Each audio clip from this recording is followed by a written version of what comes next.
Bismillahirrahmanirrahim. Assalamualaikum warahmatullahi wabarakatuh. Bismillah, alhamdulillah, wassalatu wassalamu ala rasulillah Sayyidina wa habibina Muhammad ibn Abdullah wa ala alihi wa sahbihi wa mawalah. Subhanaka la ilma lana illa ma 'allamtana innaka antal alimul hakim. Rabbi shrah li sadri wa yassir li amri wahlul 'uqdatam min lisani yafqahu qawli.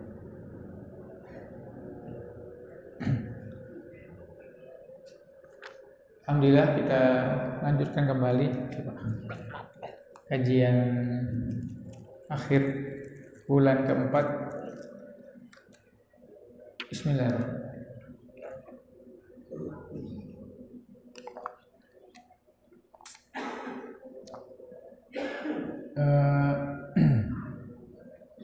Kita udah bahas tentang bab muamalat.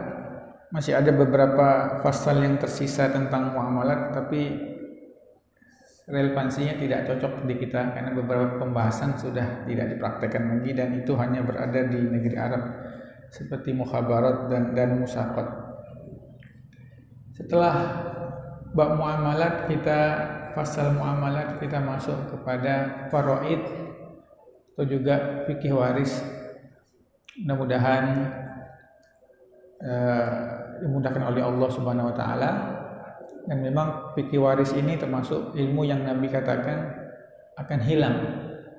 Ilmu yang pertama hilang di muka bumi ini, kata Nabi, di antaranya adalah ilmu waris. Hilang di sini kata ulama bukan tidak dipelajari, tapi tidak dipraktekkan. Karena memang makin ke sini dari syariat Islam itu yang makin tidak digunakan itu adalah fikih waris yang murni. Adapun digunakan pasti hanya pada banyak dimodifikasi oleh beberapa kebijakan, baik itu dari pemerintah ataupun dari para ulama.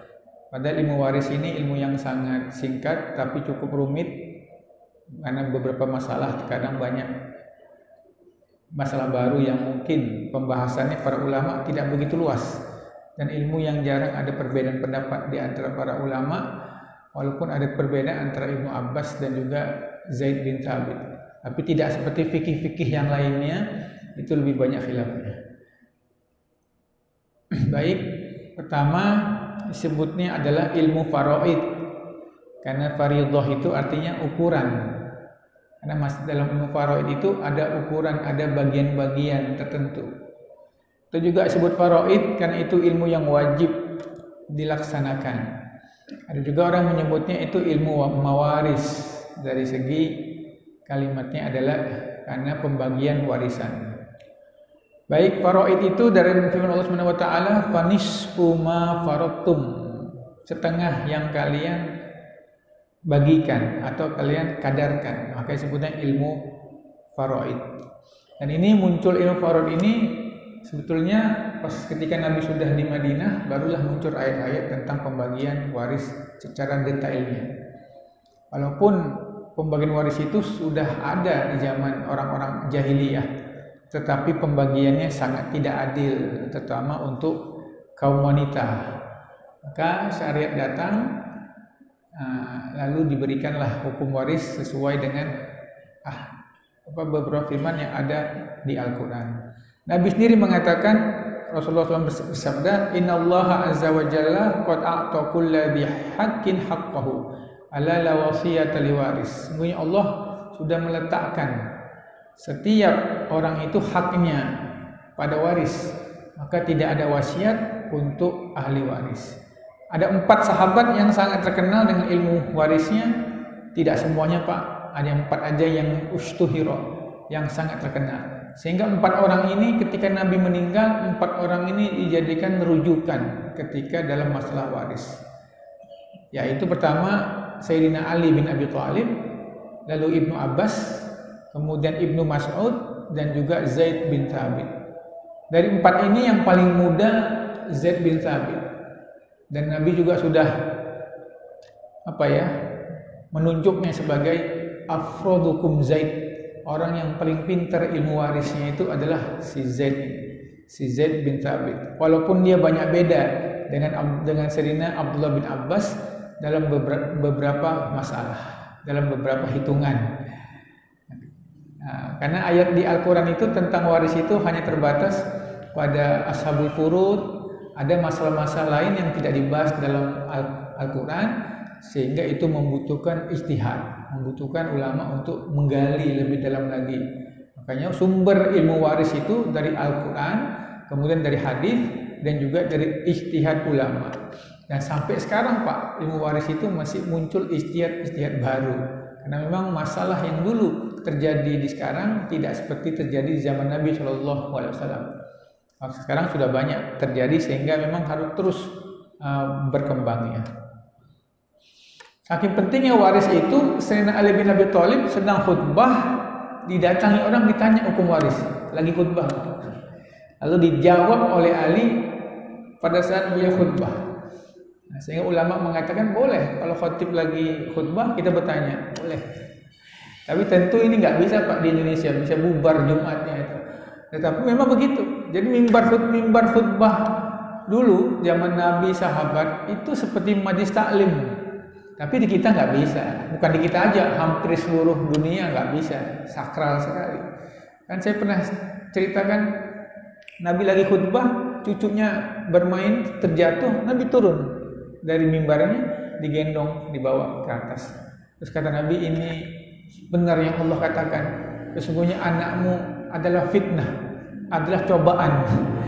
Aku nggak kuat melihat mereka Hasan Husain ini terjatuh, benar-benar cobaan buat saya. Itu contoh Nabi seperti majlis taklim Pak. Sayyidina Umar bin Khattab juga gitu, dia baca ayat sajadah dalam khutbahnya, khutbah Jumatnya, beliau turun sujud tilawah, terus naik lagi. Jumat depannya beliau baca as-sajadah tapi tidak turun dari mimbar. Dia bilang, aku ingin mengajarkan kepada kalian sujud tilawah itu hukumnya sunnah, bukan wajib. Begitu juga Sayyidina Ali bin Abi Thalib sedang khutbah, datang orang tanya masalah waris. Dan Sayyidina Ali bin Abi Thalib itu kalau khutbah Jumatnya itu seperti syair Pak, seperti sajak, ujung-ujung sama. Bahkan ketika dia ditanya tentang waris, dia jawabnya pakai syair juga yang sama ujungnya, saking pintarnya itu Sayyidina Ali bin Abi Thalib. Nah, cuman memang ilmunya nggak banyak kita dapat. Kenapa? Karena beliau sibuk ngurusin pemberontak. Jadi saat beliau jadi khalifah itu beliau sibuk, umat Islam kan terpecah belah antara yang di Baghdad, di Suriah, di Hijaz. Jadi ilmunya tidak banyak kita dapat.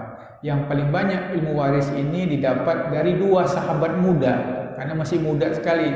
Nabi meninggal pun mereka masih muda, dan perkembangan ilmu waris terus mereka kembangkan, yaitu Abdullah bin Abbas, yaitu sepupu Nabi, walaupun sepupu tapi umurnya seperti anak Nabi. Karena Abdullah bin Abbas ini paman Nabi termuda, umurnya hampir sama dengan Rasulullah, sama dengan Hamzah, itu usianya hampir sama dengan Rasulullah. Dia punya anak namanya Abdullah. Nah, itu Ahlul Bait, keponakan sepupu Nabi tapi masuk ulama besar dalam ilmu waris dan ilmu tafsir. Lalu yang kedua Zaid bin Thabit. Nah, Zaid bin Thabit juga ulama yang bukan Ahlul Bait tapi salah satu pemuda yang cerdas, yang termasuk menjadi panitia pengumpulan Al-Quran pada masa Khalifah Sayyidina Abu Bakar Siddiq, dan alim sekali. Dua-duanya ini ulama tapi berbeda pendapat dalam berbagai masalah, terutama di ilmu waris. Nanti perbedaan itu yang akhirnya menjadi perbedaan 4 mazhab. Nah, ada 4 mazhab mengikuti Abdullah bin Abbas, ada satu lagi mengikuti Abdullah bin Zaid sampai dengan ke bawahnya. Baik, kita baca dulu yang pertama, wal warithuna minar rijal. Pertama, dalam ilmu waris itu ada sebutnya ashabul furud, orang yang mendapat bagian tertentu. Ada yang namanya asobah. Asobah itu dia nggak dapat bagian tertentu, tapi dia ngambil sisa. Tapi sisa ini banyak Pak biasanya. Justru yang sisa-sisa ini yang besar biasanya. Yang sisa-sisa ini. Baik, pertama kita bahas siapa yang mewarisi itu, lelaki dan perempuan. Tidak ada tengah-tengah Pak. Dalam Islam, dalam semua agama manusia cuma 2. Kalau nggak laki-laki ya perempuan. Yang tengah-tengah itu nggak ada Pak. Makanya kalau yang tengah-tengah itu jarang terjadi, walaupun dalam fikih diakui namanya khunsa. Khunsa itu adalah orang yang mempunyai dua alat kelamin dan dua-duanya itu berfungsi. Itu nggak pernah ada terjadi, Pak. Tapi ulama udah bikin itu. Kalau terjadi, kalaupun ada terjadi di beberapa kasus, pasti salah satu dari alat vitalnya itu tidak berfungsi, tidak tumbuh. Nah, makanya dalam Al-Quran, dalam hadis yang dibahas ahli waris cuma dua, ar-rijal wan nisa, laki atau perempuan. Baik, wal warithuna minar rijali asyarah. Yang mewarisi dari laki-laki itu 10. Pertama al-ibnu, anak laki-laki. Wabnul ibni, dan cucu laki-laki dari anak laki-laki. Wa in safala, sampai ke bawah. Kemudian wal ab itu adalah ayah. Wal jad itu kakek. Wa in ala, sampai ke atas. Baru kita masuk ke samping. Wal akh, yaitu saudara laki-laki. Wabnul akh, anak dari saudara laki-laki, berarti anak keponakan dari saudara laki-laki. Kemudian wal am, yaitu paman. Wabnul am, anak laki-laki dari paman. Paman dalam bahasa Arab ada dua, Pak. Ada yang disebutnya am. Kalau am itu berarti paman sebelah ayah. Kalau paman sebelah ibu namanya khal. Khal namanya. Makanya itu para habaib itu kalau bilang kita yang bukan habib, kita dibilang itu ahwal. Karena dianggap adalah saudara dari bibi. Karena orang-orang Arab menikah sama orang-orang Indonesia. Nah, mereka sebut kita itu akhwal. Nah, yang dapat waris hanya yang am, hanya yang paman sebelah ayah. Kalau paman sebelah ibu tidak. Dalam fikih mazhab Imam Syafi'i, yang dapat itu hanya am, yaitu saudara ayah. Atau ammah juga sama. Kalau perempuan namanya ammah, tidak dapat itu warisun. Kalau khol tidak dapat, paman dari sebelah ibu tidak dapat waris. Kemudian wabnul am, anak laki-laki dari paman dari bapak, berarti adalah sepupu kita. Kemudian wazauj, suami, wal maula al mu'tik. Nah, ini maula al mu'tik nggak ada lagi sekarang. Nah, itu mantan majikan, mantan tuan yang memerdekakan kita. Ini bagi hamba sahaya kalau meninggal. Kemudian wal warithat, sedangkan wanita-wanita yang mendapat waris adalah sab'un. Ada 7. Al bintu, anak laki, anak perempuan. Wa bintul ibni, anak perempuan dari anak laki-laki. Berarti cucu perempuan dari anak laki-laki. Kemudian wal yaitu ibu. Wal jaddah, kemudian nenek. Wal ukhtu, kemudian adalah saudara perempuan. Kemudian wazaujah, itu istri. Baru tuan putri yang memerdekakan. Nah, ini yang terakhir tidak ada lagi. Jadi di sini kita lihat anak perempuan dari anak perempuan nggak ada, tidak dapat dalam warisan pokoknya. Walaupun nanti mereka bisa dapat dari Dzawil Arham, ada lagi pos-posnya. Walaupun mereka bisa dapat dari jalur wasiat atau yang lainnya. Tapi ini yang disebutkan di dalam Al-Quran seperti itu. Kemudian dari pewaris yang 17 tadi yang tidak mungkin terhalang dari hijab, dari waris yang nggak mungkin terhalang, dia pasti dapat. Yaitu ada 5. Pertama zaujan, suami istri. Suami bagaimanapun keadaannya, istri bagaimanapun keadaannya tetap mendapatkan warisan, tidak bisa terhalang dari warisan. Suami juga seperti itu. Wal abawan, ayah dan ibu juga tidak bisa terhalang dari warisan, itu pasti dapat. Kemudian anak itu juga dapat. Yang jelas waladu sulbi di sini, anak kandung tentunya, maka anak tiri, anak angkat tidak dapat. Di sini adalah waladu sulbi, anak kandung. Nah, itu 5 orang yang memang terkuat, tidak bisa. Kalau mau dihitung ya suami, istri, kakek, suami, istri, bapak, ibu, anak laki-laki, anak perempuan. Nah, kalau dihitung seperti itu tidak bisa dihijab dalam keadaan apapun mereka mendapatkan. Istrinya 2 gimana Ustaz? Sama dapat. Istrinya 3 dapat semua. 4 sama. Nah, itu kadang-kadang Pak yang saya mengalami masalah konsultasi waris ini, kadang-kadang banyak yang meremehkan istri muda itu. Kasihan istri muda itu selalu diremehkan.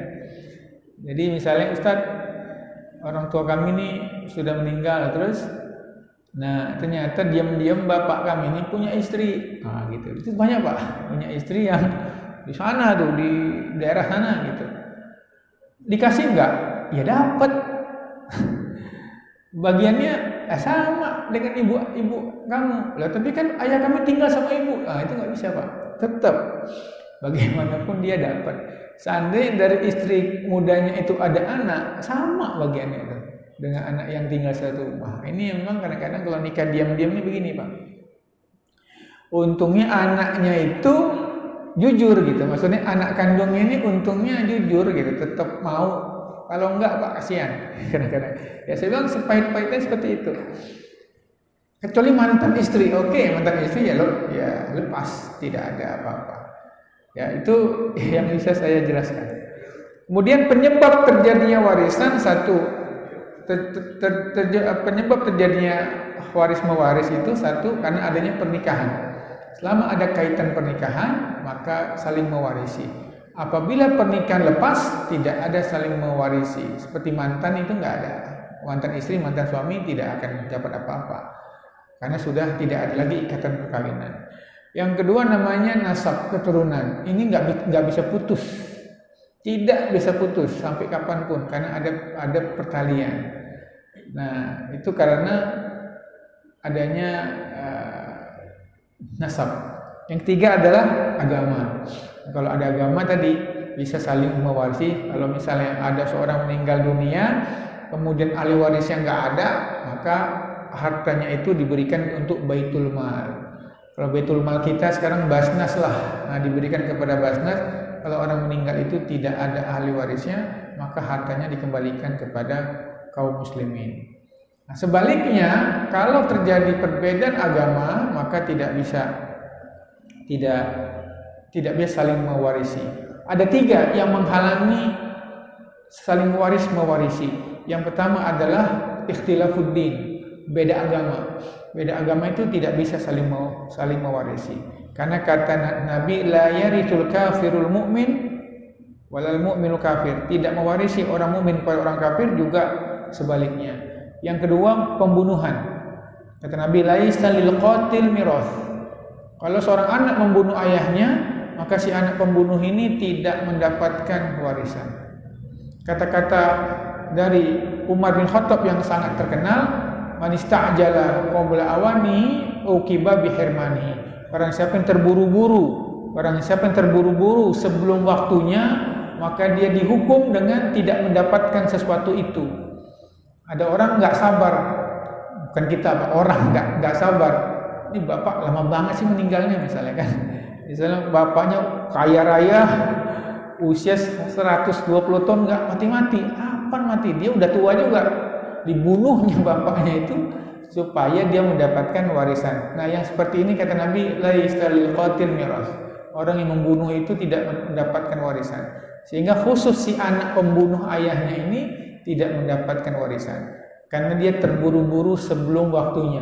Ya, mungkin kayak Ratu Inggris Pak, Pengen Charles lama meninggal itu, Ratu Elizabeth gitu.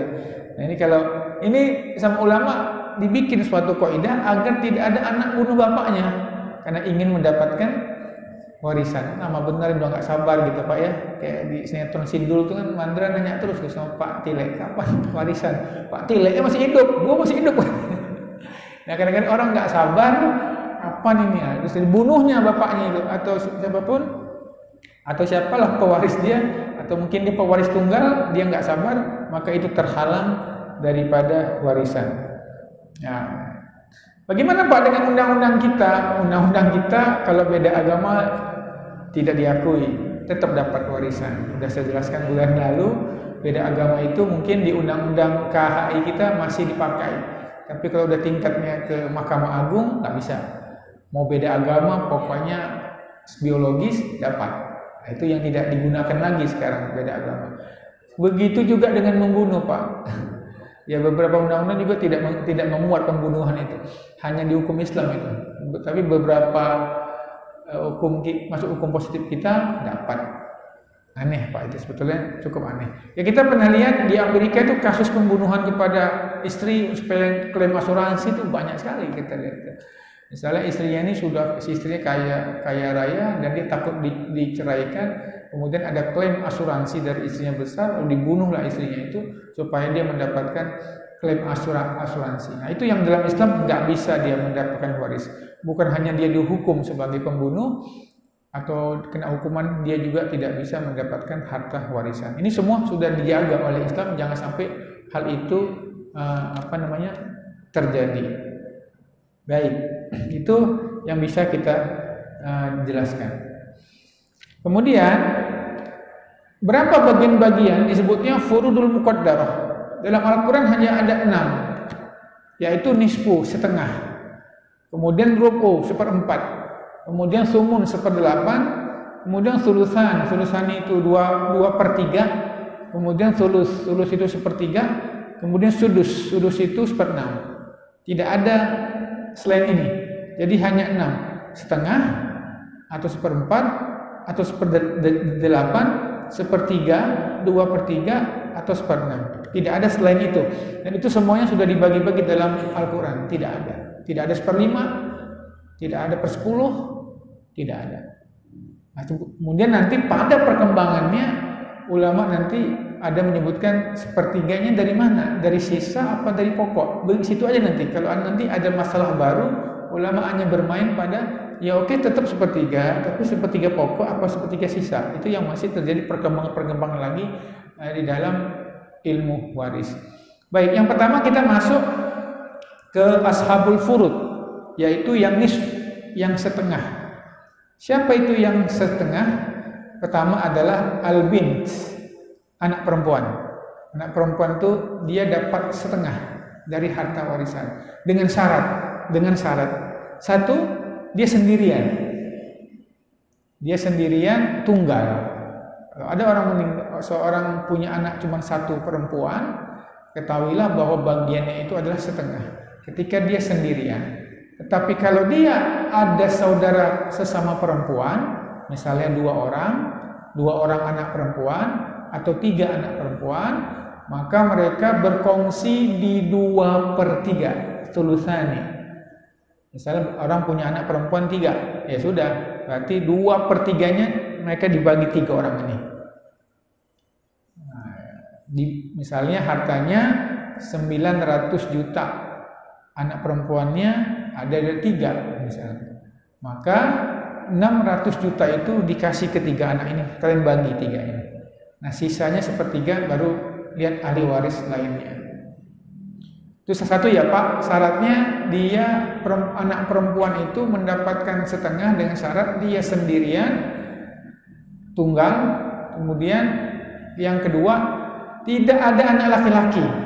Anak laki-laki ini menghancurkan semua Pak. Anak laki-laki ini merusak bagian. Kalau ada anak laki-laki, maka si anak perempuan menjadi asobah, menjadi sisa. Dan dia menjadi 2/1. Misalnya tadi kembali ke 900 juta harta warisannya, dia punya anak sepasang, 1 laki-laki 1 perempuan. Maka langsung semuanya diborong sama 2 orang ini, kecuali ada suami atau ada istri. Ya, kalau ada suami ada istri lain lagi. Kita contohkan misalnya dia punya anak 2, 1 laki-laki 1 perempuan, maka yang ditinggalkan 900 juta. Maka si anak laki-laki 600, si anak perempuan adalah 300. Itu memang kalau cuma 2 ini. Kalau dia punya ayah, misalnya si mayat punya ayah, kakeknya 2 ini lain lagi Pak hitungannya, maka diambilnya sisa. Misalnya seorang meninggal dunia, meninggalkan 1 anak laki-laki meninggalkan satu anak perempuan, meninggalkan satu orang istri, misalnya. Baik, bagaimana hukumnya? Yang diambil, yang dikeluarkan istri dulu. Karena ada anak laki-laki dan perempuan. Anak laki-laki digabungkan sama anak perempuan dengan bandingan 2:1. Istri, karena almarhum punya anak, maka istri mendapatkan 1/8. Kalau dia nggak punya anak, istri mendapatkan 1/4. Nah, 1/8 itu. Kalau misalnya hartanya adalah 800 juta, misalnya 800 juta, maka si istri mendapatkan 100 ya Pak? Dapat 100. Sisanya berapa? Sisanya 700. Nah, sisa 700 itu dibagi untuk anak laki-laki dan perempuan dengan ketentuan anak laki-laki 2 kali lipat dari anak perempuan. Karena anak laki-laki kepala 2, anak perempuan kepala 1, berarti sahamnya 3. 700 juta dibagi 3 berarti sama dengan 21 ya Pak? Enggak. 200, berarti 700 juta dibagi 3. Dibagi 3 berapa 700 itu? 21 ya? 2 bagi 3. 200 ya, sekitar 230-an. Sekitar 230-an gitulah. Anak laki-laki 460. Perempuan 230-nya gitu. Kalau anak laki-laki yang nggak ada, almarhum hanya meninggalkan 1 istri dan 1 anak perempuan, maka istri dapat 1/8, anak perempuan dapat 1/2 karena dia sendirian. Tapi gara-gara ada saudara laki-laki yang sakit ya Pak, saudara laki-laki itu dari istri muda lagi, udah itu kadang-kadang sedih gitu. Ustaz, saya punya saudara laki-laki dia, tapi dari istri muda ayah saya, tetap Bu, ibu asobah. Aduh, ibu tetap asobah 2:1. Aduh, kenapa ayah kawin lagi nih gitu. Gitu. Nah, kalau istri bagaimana? Misalnya kan tadi kita bilang istri kan 1/4. Nah, kalau istrinya 2, ya udah Pak, 1/4 bagi 2 itu. Bukan istrinya 4/4 habis hartanya namanya. Istrinya 2, meninggal dia. Ya udah 1/4 itu dibagi 2 berarti. Kan 2/4 ya berarti ya, dibagi 2. Waduh, Pak, istri muda suami madu saya dapat Bu. Tapi baru dinikahi 1 hari. Sejam aja dapat. Oh, saya kan 1 hari sejam dapat. Atau 5 menit setelah akad nikah dapat. Seperti itu. Baik, kita setengah dulu ya Pak. Setengah ini adalah untuk anak perempuan kalau dia 1 sendirian, kedua dia tidak ada saudara laki-laki. Itu disebutnya adalah nisf. Seperti dia adalah sendiri. Baik. Yang kedua, siapa yang dapat 1/2? Suami. Kalau istrinya tidak punya anak. Kalau istrinya, bukan dianya ya Pak, istrinya tidak punya anak. Misalnya ada duda sama janda nikah, si duda bawa anak sambung, si istri lalu nggak punya anak, gadis, terus menikah, meninggal istrinya ini. Nah itu kan istrinya nggak punya anak, dia dapat 1/2. Jangan lihat anaknya dia, bukan anaknya dia, bukan anak sambung, tapi anaknya dari si istri. Kalau si istri meninggal, lalu dia tidak punya anak, maka si suami mendapatkan nisf, mendapatkan adalah 1/2. Tetapi kalau si istri punya anak, maka suami mendapatkan 1/4. Walakum nisfu ma taraktum. Nah, seperti itu Pak. Di sini banyak yang mengatakan tidak adilan. Padahal ini hukum Allah Pak. Serem kita bilang nggak adil itu serem banget gitu. Ini hukum Allah ini. Banyak ibu-ibu, Ustaz nggak adil, Ustaz kenapa Bu? Ya kalau istri, kalau suami ada anak 1/8, kalau suami nggak ada anak 1/4. Ya, tapi kalau istri meninggal ada anak 1/4 Ibu, kalau nggak ada anak 1/2. Kok gedean suami gitu. Nah ini Pak yang mendasari undang-undang kita membuat namanya itu harta bersama untuk melindungi. Saya baru kemarin Jumat kemarin menjelang sholat Jumat saya mau khutbah itu di telepon, Ustaz ada yang datang konsultasi waris dan harus datang karena Sore ini mereka sudah terbang ke Medan. Waduh, untung saya khutbahnya di dekat pondok Pak, dekat. Kalau di Azhar mungkin tertunda, nggak bisa. Udah berangkat. Akhirnya saya duduk di situ. Nah, gini Pak kasusnya. Nah, ini yang kita sedih betul. Jadi ini yang datang ini 5 orang dari Medan. Saya bilang jauh banget Pak datang ke Tangsel ini. Iya Pak, jadi ayah kami menikah sama warga Tangsel, warga Ciputat. Menikah dengan ibu ini, ditunjuk ibunya tuh, dengan ibu ini pesan. Oh ya, kata ibunya tinggal dengan saya sudah 25 tahun sampai almarhum meninggal dunia. Oh gitu Bu, ya terus ibu. Nah, udah meninggal Pak, datang ini anaknya berlima ini, minta bagian warisnya. Nah, tolong Ustadz dihitungkan warisnya. Nah, kita kalau ngitung Pak, kalau kita hitung real, ibu ini dapat berapa nih? 1/4 kan Pak? 1/6, 1/8 kan? Sumun, 1/8 karena almarhum punya anak. Sisanya anak-anak ini, sisanya untuk anak-anak ini dengan berbandingan laki-laki 2 kali lipat dari perempuan.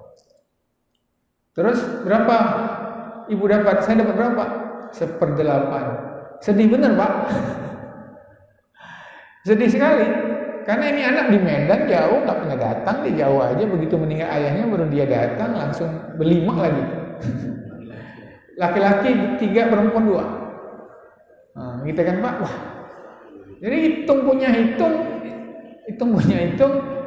Si ibu dapat 100-an juta aja Pak. Sisanya buat mereka diborong bawa ke Medan semua. Lalu rumah gimana? Harga rumah kalau memang kita bagi 1/8 untuk ibu ini keluar dari rumah Pak. Keluar dia, ngontrak dia. Karena memang rumah itu kalau mau di asetnya cuma rumah dan tanah, enggak 1/8 rumah itu. Ya Bapak tahu lah rumah di Tangsel berapa kan mahalnya. Jadi tidak sampai 1/8.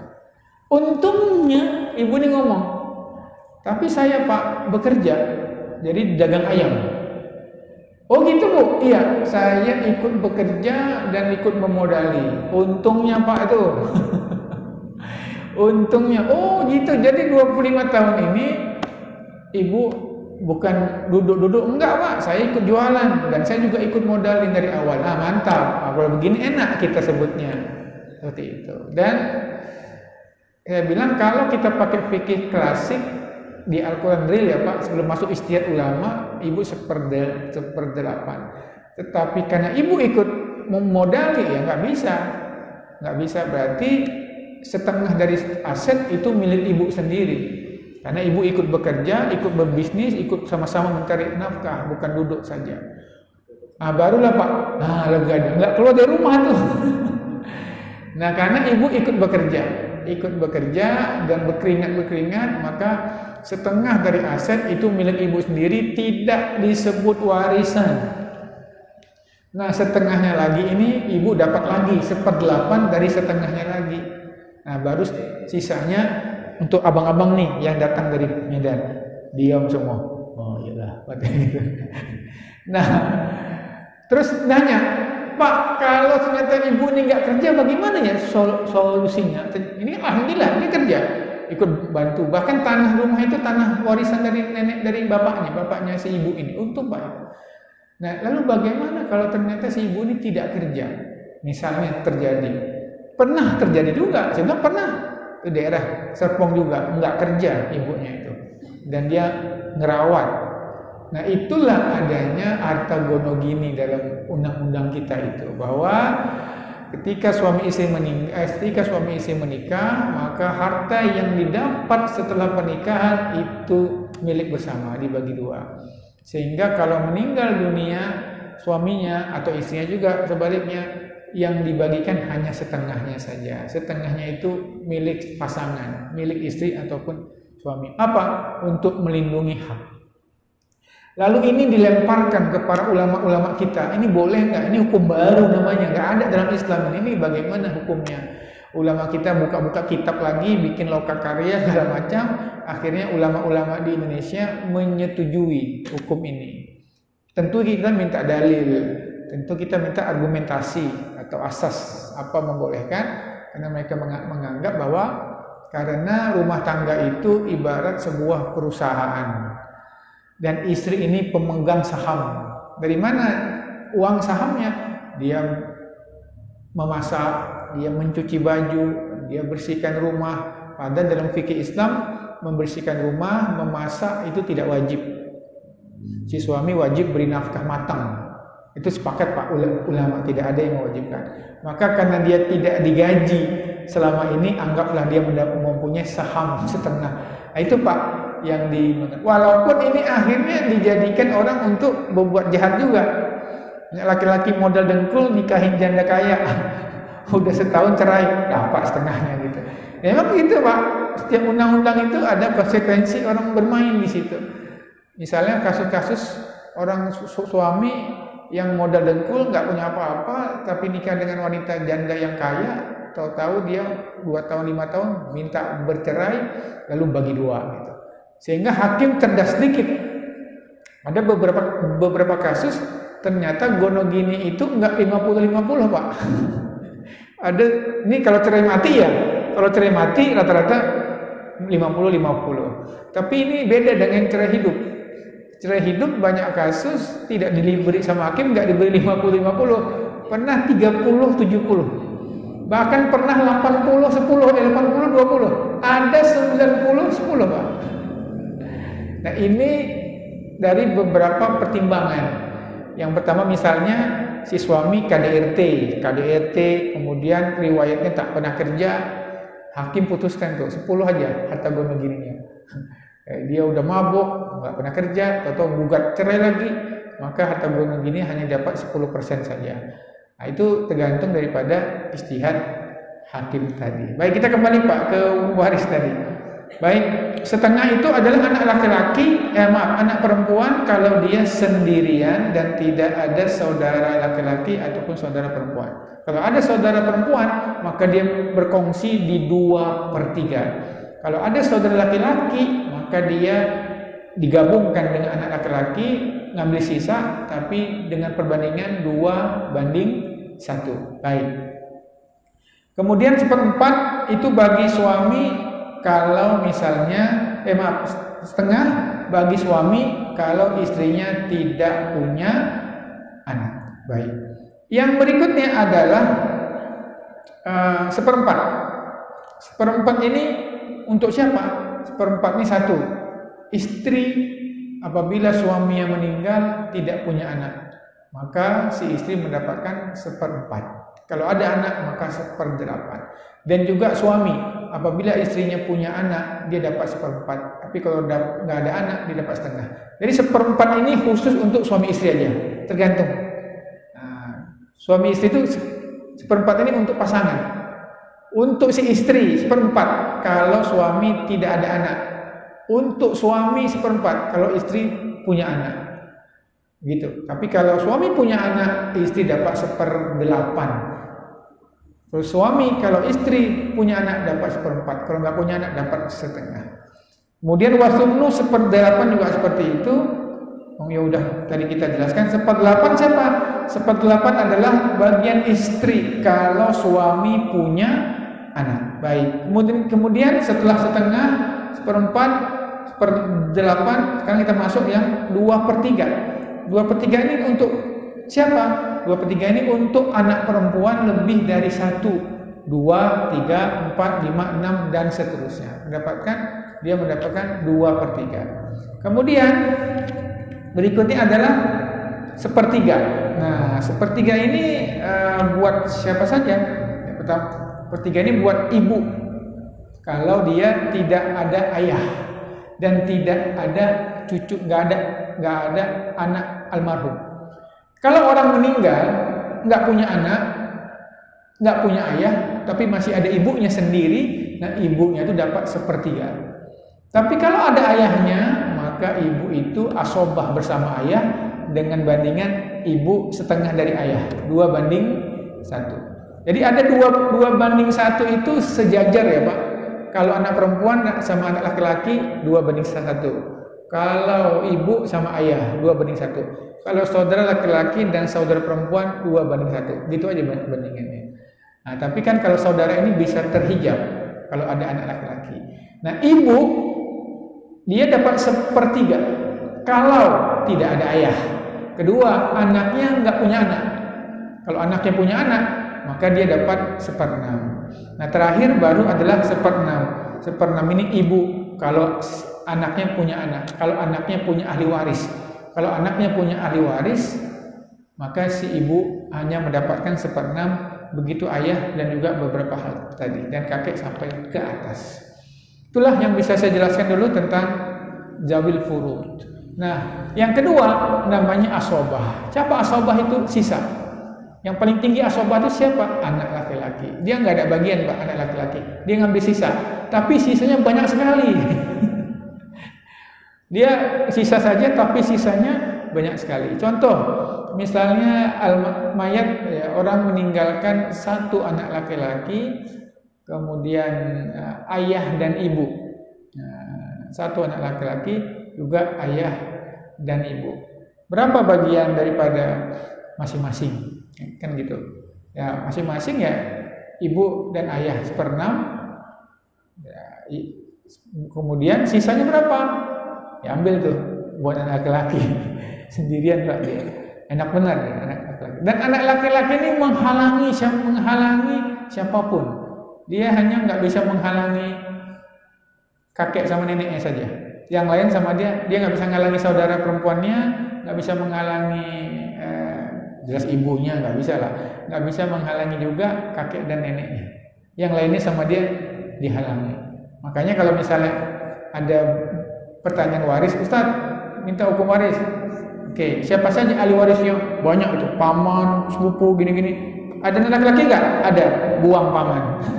Paman dibuang. Kalau ada anak laki-laki itu, paman kita buang, ponakan kita buang, sepupu kita buangin semua, dibuangin semua. Habis. Nah, yang mesti kita sisakan cuman ya bapak atau ibu. Maksudnya yang nggak mungkin dihijabkan, bapak dan ibu mayit, suami dan istri, sama anak kandung. Yang lainnya dibuang semua itu, sama anak laki-laki. Tapi anak perempuan tidak bisa membuang, Pak. Anak perempuan dia tidak bisa membuang. Tapi kalau anak laki-laki bisa membuang. Sehingga pernah suatu kasus, almarhum punya anak laki-laki, tidak punya anak perempuan saja. Oh iya, berarti saudara almarhum punya ayah nggak punya. Ya sudah, saudaranya dapat. Kalau ada ayah, ya tidak dapat. Kalau saya misalnya ada orang meninggal dunia, dia punya ayah, dia punya saudara laki-laki, nggak dapat saudara laki-laki karena ayah lebih kuat. Karena ayah itu membuang saudara laki-laki. Seperti itu. Nah, pernah ada kasus baik, almarhum punya ayah, nggak punya, Ustaz, sudah meninggal duluan. Punya anak laki-laki? Nggak punya. Punya anak perempuan? Iya, oke, punya anak perempuan. Punya saudara laki-laki? Punya, dapat. Karena anak perempuan nggak bisa menghijab pamannya, nggak bisa menghijab saudara laki-laki mayat.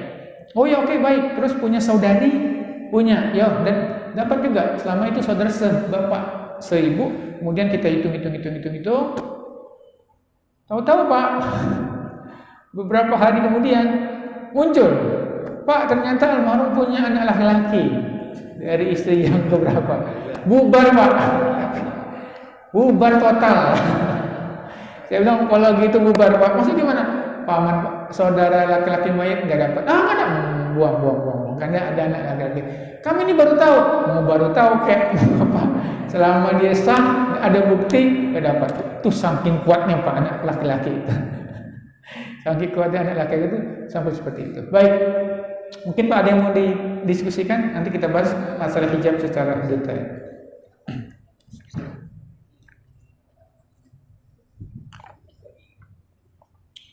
Waalaikumsalam, Tat.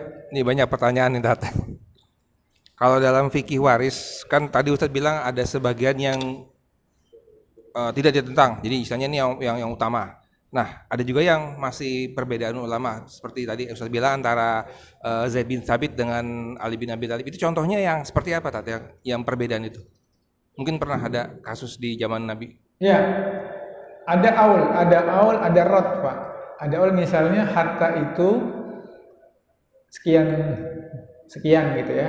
Dibagi, ternyata masih sisa. Nah, untuk anak perempuan setengah. Contohnya itu kalau masalah aul itu masalah kalau misalnya ada permasalahan setelah dibagi rata, ternyata masih ada sisa. Karena nggak ada anak laki-laki. Kalau ada anak laki-laki, Pak, jangan takut, habis itu. Kalau ada anak laki-laki, itu ludes satu harta warisan. Ini kalau ternyata tidak ada anak laki-laki. Nah, maka telah dibagi anak perempuan setengah, ibu sepertiga, lalu ada sisa. Nah, kemana sisa ini? Nah, itu namanya rot. Nah, itu terjadi perbedaan. Saya lupa, nanti saya jelaskan lagi. Ada di antara Zaid bin Thabit dan Ibnu Abbas, sisa itu berikan ke Baitul Mal sebagai karena tidak bisa lagi. Tapi ada pendapat satu yang enggak, dikembalikan lagi. Nah, dikembalikan lagi itu terjadi perbedaan. Ke ibu apa ke anak perempuan? Mana yang lebih dekat? Ke ibu apa anak perempuan? Ada yang kata enggak, anak perempuan karena darah dagingnya. Enggak, ibu bakti kepada orang tua. Itu yang masih yang gitu-gitu, Pak. Yang masih berbeda. Makanya kalau kita dapat kasus waris enggak ada anak laki-laki, biasanya terkena itu sisa tadi. Kecuali ada ayah habis ludes. Karena ayah itu kalau nggak ada anak laki-laki, maka ayah menjadi asobah. Suami nggak bisa ya Pak, suami tidak bisa asobah, ayah itu. Jadi asobah tertinggi itu anak laki-laki. Kalau misal almarhum meninggal, ada anak laki-laki, ludes itu, sisanya disikat bersih sama anak laki-laki. Tapi kalau almarhum nggak punya anak laki-laki, tapi almarhum punya ayah, ya ayah itu antem sisanya itu. Kalau almarhum nggak punya anak laki-laki, nggak punya juga, maksudnya udah meninggal, nggak punya anak laki-laki. Terus ayahnya juga nggak ada karena sudah meninggal. Tapi dia punya saudara laki-laki, ludes juga Pak, karena saudara laki-laki itu asobah. Nah, kalau saudara laki-laki juga nggak ada, paman itu Pak, paman menjadi asobah. Nah, tapi kalau ada anak laki-laki, nangis semua nih yang laki-laki tadi. Kalau ada bapak, paman pergi, saudara laki pergi, nah gitu Pak. Asobah tuh enaknya seperti itu. Tapi kalau nggak ada asobahnya, terkadang terjadi sisa. Nah, maka ini dikembalikan ke mana? Gitu. Yang kedua itu masalah namanya aul. Nggak cukup Pak hartanya. Jadi jumlah harta dengan bagian-bagian ini tidak cukup. Nah, itu terjadi ketika Ali bin Abi Thalib sedang khutbah itu. Tidak cukup karena habis. Gitu. Nah, bagaimana? Nah, itu namanya diaul. Maksudnya bagaimana? Dibagi rata. Nah, nanti kita jelaskan lebih pakai papan tulis dibagi rata, Pak.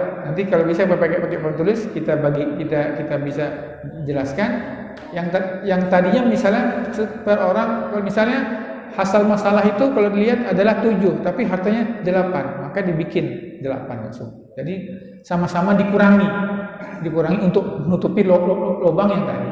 Itu Pak, itu aja yang terjadi perbedaan di antara Zaid bin Thabit dengan Ibnu Abbas, dan banyak juga beberapa masalah gitu Pak. Ya. Kalau soal kayak paman, kemudian saudara laki-laki itu di Al-Quran apa ya Pak? Iya, ikhwah. Al-Quran. Iya. Ada itu di asal orang tua juga ada ikhwat ya. Ada masalah kalalah itu ikhwan juga. Masalah saudara juga. Iya. Cuman saya nggak ada ayatnya. Fa in kanu aktsar min dzalik fahum syuraka fi thuluts. Ini juga saudara sama ada di Al-Qur'an. Yang gitu-gitu rata-rata lengkap, Pak. Lengkap semua rata-rata. Lanjut.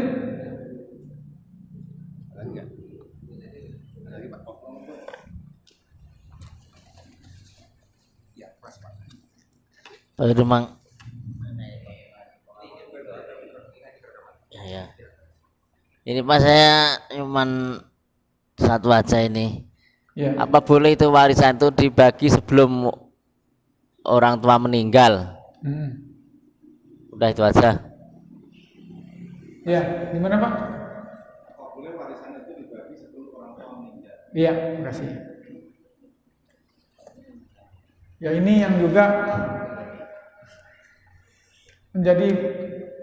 saya menjadi saksi ahli ya Pak masalah ini. Ketika orang yang belum meninggal tapi ahli warisnya sudah menuntut. Itu boleh atau tidak? Ya, tidak ada penyebab terjadi warisan itu kan kematian. Selama ahli warisnya masih hidup maka tidak bisa dibagikan. Hanya saja permasalahannya di Indonesia itu kebanyakan nunggu dua-duanya. Nunggu dua-duanya wafat baru ada pembagian. Padahal tidak harus dua-duanya. Satu saja yang meninggal maka itu sudah bisa dijadikan pembagian warisan. Satu aja Pak, antara ibu atau bapaknya. Nggak harus dua-duanya. Harus satu itu sudah harus dibagikan. Sehingga banyak kasus di kita karena nunggu dua-duanya meninggal, begitu dua-duanya meninggal, kita ngitungnya jadi kembali ke belakang Pak. Nah, apalagi meninggal, apalagi tadi kalau istrinya lebih dari satu, kita ngitung itu ke belakang jadi. Harusnya begitu salah satunya meninggal, itu langsung sudah dibagikan. Ini enggak, nunggu dua-duanya. Kalau nunggu dua-duanya nanti repot. Satu, kalau meninggal dua-duanya nanti misalnya nih, bisa ada kasus ibunya meninggal, bapaknya meninggal duluan, kemudian tidak dibagi, enggak dibagi-bagi, sampai ibunya meninggal. Nah, yang terjadi sebelum ibunya meninggal, anaknya udah meninggal nih. Nah, sehingga ketika ibunya meninggal, seolah-olah anaknya tidak dapat. Padahal anak ini ketika dia masih hidup, bapaknya sudah meninggal duluan. Itu kita ngitungnya jadi ke belakang lagi. Maka kita hitung baik. Kapan bapak meninggal, ibu? Bapak meninggal tahun sekian. Oke. Anak masih hidup ya? Kita hitung dulu. Nah, gitu. Jadi nggak menunggu dua-duanya meninggal. Kalau menunggu dua-duanya nanti repot. Banyak kejadian tadi bapaknya meninggal duluan, tidak dibagi karena masih ada ibunya. Ternyata ibunya ini panjang umur, anaknya malah meninggal. Nah, begitu ibunya meninggal, cucunya nuntut, kami minta bagian bapak kami yang ketika kakek meninggal dulu belum dibagi. Itu bukan satu dua Pak, banyak kasus itu. Banyak kasus seperti itu. Memang harus dijelaskan. Ya. Ada lagi Pak? Oh ya. Terima kasih. Ustaz tanya, ini kaitan dengan anak angkat. Anak angkat ya. Jadi seorang perempuan punya satu saudara laki-laki, satu saudara perempuan. Kemudian perempuan ini tidak punya anak, sehingga dia mengangkat anak. Setelah dewasa ternyata anak angkat ini juga tidak punya anak, sehingga mengangkat cucu. Nah, kemudian anak angkat ini meninggal. Jadi sekarang tinggal perempuan dengan satu saudara laki-laki, satu saudara perempuan dan cucu angkat. Nah, si perempuan ini menginginkan jika nanti dia meninggal ada harta yang diberikan kepada cucu angkat ini. Nah, ini secara hukum Islam pembagiannya seperti apa, Ustaz? Boleh enggak cucu angkat ini mendapatkan waris? Terima kasih. Ya, anak angkat tidak dapat dari jalur waris, tapi bisa dapat dari jalur wasiat. Siapa? Tapi memang anak angkat, bapak angkat, anak angkat tidak saling mewarisi satu dengan yang lainnya. Tetapi bisa kita berikan dengan jalur lain, yaitu jalur wasiat. Ketika sebelum meninggal dia bikin wasiat. Kalau saya meninggal, maka saya wasiat untuk anak angkat saya diberikan sekian. Hukumnya boleh. Tetapi wasiat itu tidak boleh melebihi daripada sepertiga dari keseluruhan harta. Kalau dia misalnya meninggal dunia meninggalkan 3 miliar, maka anak angkatnya maksimal dapat 1 miliar, nggak boleh melebihi. Kalau dia misalnya kalau saya meninggal dunia untuk anak saya 2 miliar misalnya, ketika dia meninggal ternyata total seluruh hartanya itu 3 M. Yang kita keluarkan buat anak angkatnya 1 miliar saja, nggak usah 2 miliar. Baik, kalau dia tetap misalnya dia nggak punya anak kecuali anak angkat, tapi dia sangat dekat sekali sama anak angkatnya, bahkan merawat dia, kan banyak Pak gitu, merawat dia segala macam. kasihan kalau cuma dapat sepertiga nih rasanya kurang kayak anak sendiri. Maka apa yang bisa dia lakukan? Hibah, Pak. Dia hibahkan itu. Kalau hibah bebas, semua pun nggak masalah. Ya, langsung dia bilang, saya hibahkan seluruh harta saya untuk engkau wahai anakku. Terjadi perpindahan kepemilikan. Jadi nggak usah menunggu wafat atau dikaitkan dengan kematian. Wasiat dan hibah bedanya adalah kalau wasiat itu dikaitkan dengan kematian. Kalau saya meninggal, maka bagian dia sekian, itu namanya wasiat. Kalau hibah enggak, langsung aja diberikan seperti itu. Hibah inilah yang menjadi solusi bagi yang ingin supaya anaknya baik yang laki-laki dan perempuan itu mendapatkan bagian yang sama, bukan 2:1. Kalau 2:1 itu terkadang nggak tahu ya, karena mungkin laki-laki bekerja, dulu kan gitu, perempuan kan tidak bekerja.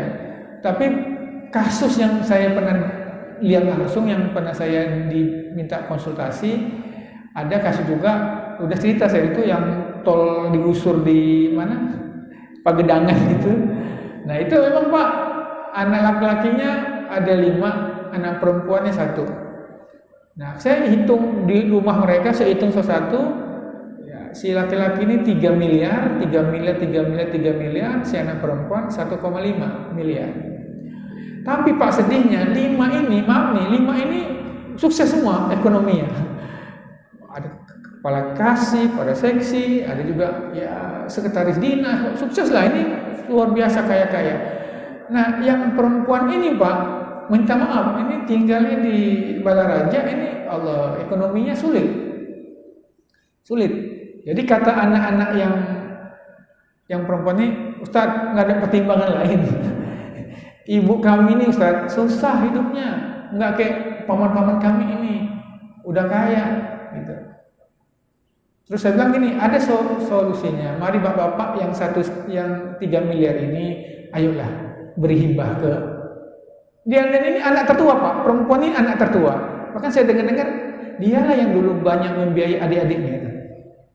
Nah, jadi tolonglah balas, bapak kan 3 miliar nih, sisihkanlah berapa ratus juta, berapa, saya nggak bilang ratus, berapa, bantu ke kakaknya supaya kakaknya dapat lumayan. Siap Ustaz, berapa? 10 juta Pak. 10 juta, astagfirullah. 10 juta Pak. Terus dia bilang gini, maaf Ustaz, ini kan sudah ketentuan Allah dari Al-Quran. Jadi kata anak yang perempuan, maaf Ustaz, om saya ini nggak pernah ke masjid. Gilir waris aja, hukum Allah, waris. Ini Ustaz berlima ini nggak pernah ke masjid ini, katanya. Mungkin zakat pun tak pernah. Tapi giliran waris, hukum Allah. Mau ribut Pak, itu ribut. Saya bilang Pak, tolonglah. Allah itu kadang melipat gandakan harta, kita nggak tahu. Sedekah yang paling afdol itu kepada saudara. Saya bilang gitu, ya bolehlah 20. Akhirnya saya bilang udah gini aja lah, saya tutup gini saja ya. Ini hukum secara fikih klasik seperti ini. Ibu, kalau ibu naikkan ini ke pengadilan, saya bilang, ini ibu bisa dapat rata.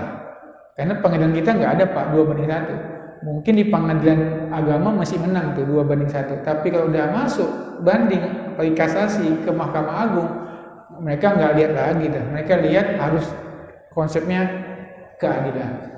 Tuntut aja Bu. Bilang Bapak kalau ingin selesaikan baik-baik, selesaikan Pak di sini. Kalau enggak, Ibu main ke pengadilan bisa bagi rata. Bapak enggak 3 miliar lagi tuh. Baru bengong. Jadi berapa dong? Itu kadang-kadang susah gitu. Terserah. Kalau Ibu mau naikkan Bu ke pengadilan, cuman saya tidak bisa, saya bukan seorang pengacara. Ibu, boleh nih Ustaz. Akhirnya, itu terserah di undikan lagi. Jadi apa-apa yang Allah tentukan dalam waris ini Pak, masih banyak solusi sebetulnya. Dari jalan wasiat, dari jalan hibah. Makanya itu bagi kita misalnya, atau siapapun setiap orang muslim misalnya melihat anak perempuannya kayaknya nih ekonomi yang paling rendah. Ya sudah, kan bisa diberikan di waktu hidup. Hibah di waktu hidup kan bebas berapa aja. Supaya kita enggak melawan hukum Allah, enggak. Karena hibah juga hukum Allah. Wasiat juga hukum Allah. Bukan hanya warisan, hibah dan wasiat itu juga hukum yang Allah berikan itu seperti sama, statusnya sama gitu. Ya Pak ya. Jadi anak angkat bisa dari wasiat, bisa juga dari hibah. Ya. Ya. Tadi hibah ini tetap harus dinotariskan secara legal ya. Iya, legal Pak. Kalau kita, walaupun dalam Islam enggak, ucapan cukup. Tapi kan bisa digugat. Iya, bisa digugat. Memang hibah pun harus tertulis Pak, dinotaris betul. Iya. Supaya aman. Supaya aman. Kalau enggak, kalau gini, pernah sih Pak, Bapak ngomong ini enggak bisa Pak, tidak jalan itu. Itu tidak jalan, pernah. Tidak jalan sama sekali. Harus dinotariskan betul. Ya. Baik. Apa kalian cukup? Nah, ada lagi Tat. Ya. Ini apa ya istilahnya ya? Mungkin apa berkaitan dengan hukum lah. Katakanlah ini sudah dibagikan secara agama. Kemudian ada yang protes. Saya mau pakai kompilasi hukum Islam. Mungkin sorry, pertanyaan saya pertama kali. Kalau di Indonesia yang dipakai KHI kan? Iya. Iya kan? Iya. Nah, kalau misalkan saat KHI si pihak yang itu bersengketa juga kurang apa istilahnya? Kurang setuju, terus mereka mau masukkan ke pengadilan yang lebih tinggi. Sistem yang bagi dua tadi gonogini itu tetap dipakai. Ya, kalau harta gonogini di KHI dan di undang-undang kita dipakai. Ya, kalau 2/1 yang tadi beda. Dan kita sampai sekarang tidak punya undang-undang waris Pak, nggak punya kita. KHI itu bukan undang-undang, KHI itu hanya impres presiden, Pak Presiden Soeharto tahun 91. Jadi kedudukannya di bawah undang-undang, sehingga kalau dianggap berbeda dengan undang-undang nggak akan dipakai oleh hakim. Sampai nikah agama doang, nikah beda agama di undang-undang KHI yang perkawinan nggak boleh, tapi karena di hukum Belanda boleh, maka dilanggar sama para hakim. Bayangkan sampai ngerinya itu, apalagi waris yang beda agamanya bisa disahkan sama hakim Pak, apalagi yang waris gitu, udah hancur lah. Ya Pak. Satu lagi Tat. Ya. Ini berkaitan dengan kejadian kemarin. Ada seorang mualaf masuk Islam, wafat, kemudian dia dimakamkan tapi tidak secara Islam. Kemarin kasusnya dibakar. Pada katanya ngakunya dari Islam. Dikremasi Pak. Dikremasi. Itu saya kurang tahu ya kalau status si jenazahnya. Tapi bagaimana dengan keluarganya yang menyetujui seperti itu? Ya, kalau keluarganya yang menyetujui berdosa Pak. Si mayat sih aman. Mau dia dikremasi, dibakar, dia ngaben, nggak ada masalah. Dia sudah kembali kepada Allah. Jasadnya dibakar, dia tidak ada salah. Karena dia udah meninggal dalam keadaan baik. Tapi keluarganya berdosa Pak. Berdosa itu. Karena tidak menguburkan secara Islami. Tapi kalau keluarganya sudah berusaha tapi gagal, ya udah mau apa. Tapi wajib keluarganya berusaha Pak. Tapi kalau udah kalah, ya udah. La yukallifullahu nafsan illa usaha. Allah nggak pernah membebani di luar batas kemampuan. Baik Pak, kita tutup dengan doa kifaratul majlis. Subhanakallahumma bihamdika asyhadu an la ilaha illa anta astaghfiruka wa atubu ilaik. Assalamualaikum warahmatullahi wabarakatuh.